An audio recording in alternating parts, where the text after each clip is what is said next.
안녕하십니까. 오늘은 펌프에 대해서 보도록 하겠습니다. 자, 펌프라는 것은 뭐냐? 펌프는 압력 작용을 이용해서 관을 통해 유체를 수송하는 기계 장치가 되겠습니다. 그게 이제 펌프입니다. 그래서 펌프는 동작하는 어떤 원리나 형태에 따라서 이제 분류가 나뉘어집니다. 먼저 첫 번째 펌프의 분류를 한번 보겠습니다. 여기서는 이제 중요한 게 뭐 종류죠. 종류. 그래서 형식에 따른 분류의 뭐 종류가 아닌 것은 맞는 것은 뭐 이런 것들을 봐두시면 되겠습니다. 먼저 터보식 원심 펌프 보겠습니다. 임펠러에 흡입된 물이 축과 직각 방향으로 투출되면서 볼유트 게이식 내에 유도되어 버텍스 체인버에서 운동 에너지를 압력 에너지로 변환시켜서 토출하는 형식이다. 뭐 이것은 가장 중요한 게 뭐냐? 임펠러의 운동 에너지를 그죠? 압력 에너지로 변환시키는 장치입니다. 그래서 이송하는 장치다. 펌프 자체가 압력에 의해서 이송을 하는 기계 장치다 이렇게 말씀드렸는데요. 그 압력을 만드는 장치가 뭐냐? 여기서는 임펠러를 이용해서 압력 에너지를 만들어낸다는 겁니다. 특징을 보시면 원심력에 의해서 액체를 이송한다 이렇게 되어 있죠. 용량에 비해서 설치 면적이 작고 소형이다. 자, 이 내용. 액에 맥동이 없고, 맥동이라는 것은 우리가 뭐 서징 현상 앞에서 말씀드린 서징 현상을 우리가 맥동 현상이다 이렇게 보시면 되는 겁니다. 그래서 흡입관에 그죠? 그러니까 액이 가득 차 있을 때는 실제로는 뭐 지침이 흔들린다든지 또는 유량의 변화 이런 것들은 이제 없다는 거죠. 그래서 액의 맥동은 없다 이 내용입니다. 흡입 토출 밸브가 없다 특징이고요. 그 다음에 펌프에 충분히 액을 채워야 하고 고양정용이다 이렇게 되어 있습니다. 고양정, 양정이라는 것은 높이입니다. 그래서 높은 높이까지 올릴 수 있는 펌프가 되겠습니다. 캐비테이션, 서징 현상 등이 발생하기 쉽다. 근데 앞에서는 액의 맥동이 없다 이랬는데요. 서징 현상. 실제로 이제 서징, 우리가 맥동 현상이라는 것은 흡입관에, 그죠? 흡입 측에, 그죠? 흡입 측에 이 공기가 누입되는 겁니다. 공기가 들어와서 유량의 변화가 생기는 거죠. 그죠? 유량의 변화가 생기고 그 유량 변화에 의해서 압력계 지침이 이렇게 흔들리는 현상, 그게 서징 현상입니다. 자, 그 다음에 캐비테이션은 뭐냐? 캐비테이션은 고속 회전에 의해서 물에 녹아있던 또는 물과 공기가 분리가 되는 겁니다. 그죠? 공기가 분리게 되는데 그거는 이제 뭐 고속 회전 또는 뭐 온도에 의해서 고온이 됐을 때 이럴 때 이제 물 속에 녹아있던 공기가 분리한다든지 이렇게 되면은 그 공기에 의해서 기포가 생기고 다른 얘기로 우리가 공동 현상이라 이렇게 쓰고 있는데요. 캐비테이션이 다른 이름이 우리가 공동 현상입니다. 그래서 이 공기층이 형성됩니다. 공기의 층이. 그래서 그 공기의 층이 형성됨으로써 진동, 소음이 발생하는 현상이 캐비테이션이 되겠습니다. 그래서 얘는 기본적으로 서징은 공기가 들어와서 외부에서 들어오는 거예요. 외부에서 들어와 가지고 지침이 흔들리는 현상을 얘기를 하고요. 캐비테이션 또는 공동현상은 펌프의 어떤 고속회전, 그죠? 또는 뭐 과열이나 이런 것들로 인해서, 그죠? 공기 속에 녹아있던 공기가 분리되면서 공기층이 형성되는 그런 현상을 우리가 캐비테이션이다 이렇게 얘기를 하고 있습니다.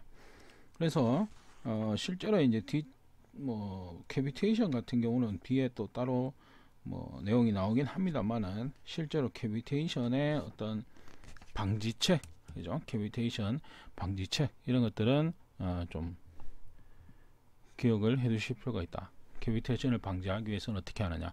그래서 고속 회전에 의해서 캐비테이션이 발생하니까 당연히 뭐예요? 회전수를 낮춰주면 되겠죠. 그죠? 회전수를 줄여주면 됩니다. 그죠? 그 다음에 흡입측, 그러니까 여기서도 마찬가지인데 서징 현상도 흡입 측에 공기가 누입되는 현상입니다. 그죠? 그래서 흡입 측에 양흡입, 그러니까 흡입을 한 개로 하는 겁니다. 그죠? 이 단흡입을 뭐다? 양흡입으로. 물론 이제 공기가 분리되는 현상도 있지만 공기가 들어가는 그런 어떤 현상도 있다는 거죠. 그래서 한 개가 들어오면서 빈 공간이 이렇게 생겼는데 양흡입 하나가 더 들어오면 뭐예요? 이 빈 공간을 채워버리는 거죠. 예, 그래서 양흡입을 한다. 또는 뭐 흡입 관로를 짧게 한다. 뭐 이런 식으로 캐비테이션 방지책이 있습니다. 그래서 그런 내용은 조금 알아두실 필요가 있다. 기출 문제에서도 충분히 나올 수 있는 그런 유형의 문제가 되겠습니다. 자, 그 다음에 원심 펌프, 지금 원심 펌프를 하고 있는데요. 원심 펌프의 구조와 뭐 기본 요소 이렇게 나오고 있습니다. 구조, 내부 구조, 그 다음에 구성 요소. 여기 보시면 임펠러가 있고요. 그 다음에 가이드베인, 우리가 안내 깃 또는 안내 날개 이렇게 얘기하고 있는데요. 이 안내 날개가 이제 좀 중요하다 이거죠. 이건 뭐냐면 이 안내 날개의 유무에 따라서 펌프 자체도 분류가 됩니다. 그래서 원심식에서는 크게 두 가지, 볼루트, 터빈 이렇게 두 가지가 있습니다. 그래서 임펠러에 가이드베인이 없는 것이 볼루트 또는 우리가 센츄리퓨겔 펌프라고 하는데요. 가이드베인이 없는 겁니다. 이거는 이제 저양정용으로 우리가 주로 사용되는 것이고요. 그 다음에 터빈 펌프의 경우는 가이드베인이 있는 것입니다. 그래서 고양정용으로 사용이 된다. 가이드베인이라는 것은 뭐냐 하면 펌프가 이렇게 뭐 원심 펌프가 이렇게 있다면, 자, 여기에서 이제 이런 식으로 펌프가 이렇게 있겠죠. 그러면은 이 회전 운동에 의해서, 그죠? 회전 운동에 의해서 회전력 임펠러의 운동 에너지를 우리가 압력 에너지로 바꾸는 건데, 여기에 좀 더 뭐예요? 유체가 잘 들어가게끔 이렇게 들어가는 길을 안내를 해준다 이겁니다. 안내를 해주는 베인은 우리가 앞에서 날개입니다. 그죠? 베인 펌프 이렇게 되어 있잖아요. 날개. 그래서 안내 날개 이렇게 얘기를 하는 겁니다. 그래서 안내 날개가 있음으로 해서 좀 더 유체의 어떤 압력 에너지를 좀 더 얻을 수 있는 그런 형태가 되겠습니다. 그래서 볼루트 펌프는 저양정용이다 이렇게 되어 있죠. 그래서 저양정용, 고양정용 이렇게 두 가지. 이건 좀 기억을 해 두시고요. 그 다음에 뭐 흡입에 따라서는 단흡입, 양흡입 이렇게 되죠. 그 다음에 단수에 따라서는 단단, 다단 이렇게 나누어지고요. 뭐 임펠러 모양에 따라서 있습니다. 자, 그 다음에 터빈 펌프의 특징이 나오는데요. 볼루트는 저양정용이고요. 터빈은 고양정입니다. 그걸 나누는 기준이 뭐냐면 가이드벤의 유무가 되겠습니다. 그래서 그 내용을 조금 기억을 해 두시고요. 그 다음에 이제 펌프의 구비 조건, 요건 좀 기억을 해 두셔야 됩니다. 그죠? 자, 고온 고압에 견딜 것. 그러니까 유체, 그 안에 들어있는 유체가 뭐 고온수, 그죠? 이런 것도 우리가 쓸 수가 있거든요. 그래서 고온 고압에 견뎌야 되고요. 작동이 확실해야 됩니다. 그죠? 그 다음에 조작, 보수가 용이해야 하고, 급격한 부하의 변동에 대응할 것. 그죠? 이쪽에서 빨리 보내달라 그러면 빨리 보내줄 수 있어야 됩니다. 그죠? 저부하, 고부하에서도 효율이 양호해야 한다. 병렬 운전에 지장이 없어야 된다. 병렬 운전은 우리가 하나가 고장나면 다른 하나가 사용되도록 그렇게 하는 거죠. 그래서 이제 병렬 운전, 펌프 같은 경우는 실제로 우리가 뭐 에너지 같은 경우, 보일러 같은 경우에 실제로 아주 중요하게 쓰는 겁니다. 그래서 보일러는 물이 없으면 안 되잖아요. 그래서 이제 하나가 고장 났을 때 다른 하나가 그 역할을 수행해야 됩니다. 그래서 그것을 우리가 병렬 운전에 적합해야 된다. 지장이 없어야 된다. 이렇게 얘기를 하는 것이고요. 그 다음에 회전식은 고속에 안전할 것. 그 다음에 누설이 없고 고장이 적어야 된다. 자, 이런 특징이 있는데, 이거 다음 중 펌프의 구비 조건이 아닌 것은 뭐 이렇게 했을 때 찾을 수 있어야 된다는 겁니다. 그 다음에 이제 종류로는 사류 펌프, 그 다음에 충류 펌프. 자, 이런 것들이 있다. 그래서 실제로 원심식에서는 크게 앞에서 봤던 두 가지, 볼루트와 터빈, 그죠? 이 두 개의 기본 특징, 이걸 좀 기억해 두시면 되겠습니다. 자, 그 다음에 이제 왕복식입니다. 왕복 펌프. 자, 그래서 실린더 내의 피스톤의 왕복 운동이죠. 그래서 이제 액을 토출하는 것인데요. 제일 대표적인 것이 이제 피스톤 펌프입니다. 그래서 피스톤에 패킹과 밸브가 붙어 있는 것이다. 그래서 실린더가 이렇게 있고 이 안에 뭐예요? 피스톤의 왕복 운동 이렇게 하는 거죠. 그 다음에 플랜저 펌프가 있고요. 그 다음에 다이어프램 같은 경우는 좀 기억해 두시면은 뭐냐면 슬러지를 함유한 액체에도 폐쇄되지 않는다 이렇게 되어 있습니다. 그죠? 그래서 약간 이물질이 있는 또는 뭐 점성이 좀 있는 이런 그 유체들 이송에 주로 쓰이는 것이다. 그래서 다이어프램의 장점, 단점이 나오고 있습니다. 그죠?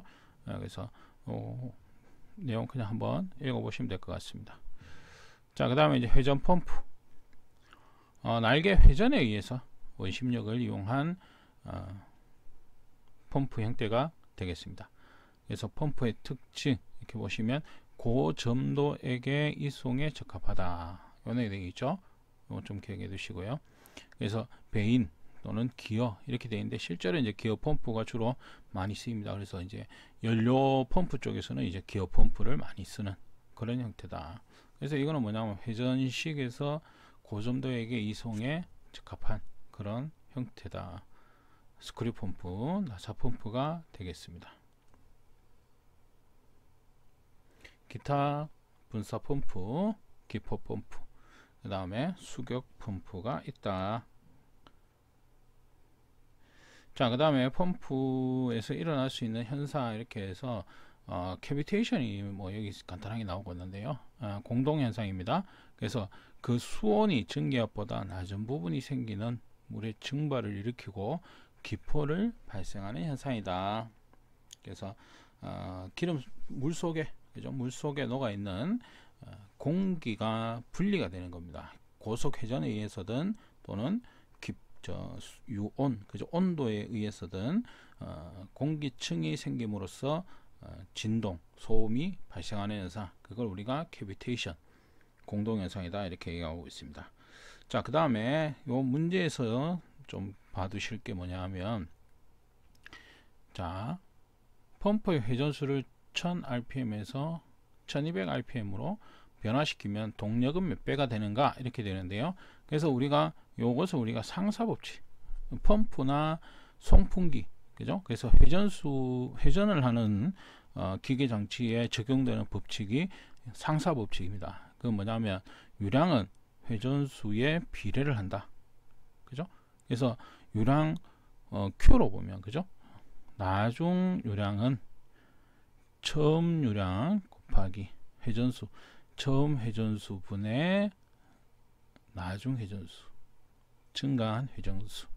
자, 이거에 비례한다 이 얘기입니다. 그죠? 회전수가 늘어나면 거기에 맞게 뭐예요? 유량도 증가를 하는 겁니다. 뭐 당연한 얘기죠. 그 다음에 양정, 높이입니다. 그죠? 얼마만큼 높이까지 올라가느냐. 그럼 이거는 뭐냐? 회전수의 제곱에 비례한다 이렇게 되어 있습니다. 자, H2는 H1 이렇게 되겠죠. N1 분의 N2의 뭐다? 제곱이다. 이렇게 됩니다. 그 다음에 동력은 회전수 세제곱에 비례한다 이렇게 되어 있죠. 여기 보시면 이렇게. 그러니까 뭐냐면 처음 동력을 안 줬을 때는 그냥 그대로, 그죠? 처음 동력을 1이라고 보면은 거기에 변화하는 만큼 했을 때 1.7배가 되는 겁니다. 그래서 킬로와트 동력입니다. 나중 동력은 처음 동력, 그죠? 곱하기 N1, N2 회전수 변화량의 3승에 비례한다 이렇게 되어 있습니다. 그래서 요거는 상사법칙인데요. 상사법칙은 펌프 또는 송풍기에서 적용되는 법칙이기 때문에 좀 기억을 해두시면 좀 보기가 편하실 겁니다. 자, 그 다음에 문제 보시면, 그죠? 왕복식 펌프에 해당하는 것은, 자, 왕복식, 그러니까 왕복식 펌프 또는 뭐예요? 앞에서 우리가 그 펌프의 종류는 기본적으로 원심 펌프와 왕복 동식 이렇게 나뉘어집니다. 그죠? 그래서 여기서 터빈 펌프, 터빈 같은 경우는 이게 뭡니까? 이게 해당하는 거 이렇게 물어봤네요. 그죠? 플랜저 펌프가 되겠고요. 기어 펌프. 기어 펌프는 우리가 앞에서 뭐 고 점도의 유체를 이송할 수 있다. 그래서 우리가 회전 펌프에 속하는 거고요. 회전. 그죠? 회전. 그다음 베인 펌프. 베인도 마찬가지죠. 두 개 다 회전입니다. 그죠? 터빈 같은 경우는 우리가 뭐다? 원심. 그죠? 원심식의 볼루트하고 터빈 이렇게 나뉘어졌죠. 그래서 왕복동식은 우리가 플랜저, 워싱턴 웨어 플랜저 펌프가 있다. 자, 그 다음에 최적 효율을 구하는 겁니다. 최적 효율 계산 문제 보시면은 최적 효율은 이론 토출량분의 실제 토출량이 되겠습니다. 그죠? 거기에 곱하기 100%가 나오죠. 그래서 이론 토출량과 실제 토출량과의 비가 되겠다. 그래서 실제 송출 유량을 Q라고 하고요. 그 다음에 임펠러 속을 지나는 유량을 1.6이라고 했다. 이렇게 되어 있죠. 그래서 실제 이론적으로는 1.6이 가는데 누설이 0.6이 되고 실제로는 1이 같다. 이런 의미입니다. 그죠? 네, 그래서 계산이 되겠습니다. 자, 그 다음에 곡률 반지름 R이 50mm일 때 90도 구부림 곡선 길이를 계산하시오. 이렇게 되는데요. 이 곡선부 길이 이렇게 되어 있을 때 요 길이, 그죠? 요 길이를 계산하는 거. 2파이 R입니다. 그죠? R은 이 원 전체, 원의 원둘레, 그죠? 요걸 계산하는 거죠. 그 다음에 이제 각도 360도에서 90도만큼만 구한다. 자, 요 식에 의해서 계산하시면 되겠습니다. 자, 그 다음에 저온장치. 자, 출톰슨 효과를 이용한 장치입니다. 그래서 압축가스를 단열 팽창시키면 온도와 압력이 내려간다. 그죠? 그래서 가스 액화 분리 장치. 우리가 요거는 뒤에서도 나오겠지만 종류 정도 좀 기억해 두시고요. 그 다음에 저온장치 단열법이 나오고 있습니다. 자, 요것도 마찬가지. 그래서 고진공 요 세 개 요게 자주 나옵니다. 고진공 단열법, 분말진공 단열법, 다층진공 단열법 이렇게 되어 있죠. 그래서 충진용 분말에는 펄라이트, 규조토, 알루미늄 분말이 들어가고요. 다층진공 단열법은 알루미늄 박과 글라스 울 서로 포개해서 고진공 중에 둔 단열법이다 이렇게 되어 있죠. 그래서 저온장치 단열법이 아닌 것은 뭐 이렇게 해서 나올 수가 있습니다. 그래서 요 세 개가 주로 나오는 내용이다. 그래서 요 세 개는 좀 꼭 기억을 해 두셔야 됩니다. 자, 그 다음에 저온장치 열의 침입원인 이렇게 되어 있죠. 그래서 저온장치 열이 어디서 들어오느냐, 그죠? 밸브 등에 의한 열전도, 그죠? 그러니까 고체가 있는 것이면 전도라는 것은 고체의 열 전달 방식입니다. 그죠? 그래서 밸브나 어떤 안전 밸브 이런 부착되어 있는 저온장치에 부착되어 있는 어떤 물체에 의해서 발생하는 열전도입니다. 그 다음에 지지 요크 등에 의한 열전도 마찬가지죠. 외변에서의 열 복사, 복사라는 것은 매개체가 없이 열이 전달되는 겁니다. 우리가 태양열, 그죠? 이 복사열이죠, 그죠? 그래서 외변, 그죠? 바깥쪽에서의 열 복사. 그 다음에 단열재를 넣은 공간에 남은 가스 분지의 열 전도 이렇게 되어 있고요. 그 다음에 연결 배관. 그러니까 저온장치가 이렇게 있으면 여기에 붙어 있는 안전밸브나 밸브류 어떤 장치들 이런 것들에 의한 열 전도가 있을 수 있고, 그 다음에 열 복사, 외부의 열의 복사열, 그죠? 그 다음에 여기에 뭐 배관이 연결되어 있다. 그러면 마찬가지 이런 내용들을 얘기를 하고 있습니다. 자, 그 다음에 저온장치의 금속 재료. 그래서 저온 치성, 치성이라는 것은 뭐다? 저온으로 인해서 인장 강도, 항목점 등의 하강, 그죠? 하강과 동시에 커집니다. 온도의 하강과 동시에 이런 것들이 커진다. 이게 잘 깨진다. 이런 얘기입니다. 그죠? 온도가 내려가면 철강은 잘 깨지죠. 예, 그래서 그것을 우리가 저온 치성이다. 이렇게 얘기를 하고 있습니다. 그 다음에 저온장치용 금속 재료로는 응력이 작은 부분, 그죠? 응력. 그러니까 스트레스를 많이 받는 부분, 이런 거예요. 많이 사용하는 부분. 이런 것들을 응력이라고 합니다. 그래서 그것들이 작은 부분, 잘 없다 이거죠. 그러면 동이나 동합금 이런 거 조금 약해도 괜찮은 거, 그런 것들을 쓴다는 겁니다. 응력이 생기는 곳은 당연히 뭐 강제, 강이죠, 그죠? 탄소강, 합금강, 스테인리스강 이런 식으로, 그죠? 그 다음에 저온장치의 단열재는 단열에 의한 것, 우리가 단열재에 의한 것은 초저온 장치에서 액체 산소까지 사용을 하고요. 진공 단열에 의한 것은 초저온 장치 이하에서 진공 단열에 사용이 된다, 이렇게 되어 있습니다. 그래서 저온 장치에서는 저온 장치의 단열법, 앞에서 고진공 단열법, 분말 진공 단열법, 다층 진공 단열법, 이 내용을 좀 기억을 해 두시면 되겠습니다. 자, 이번 강의는 여기까지 하겠습니다.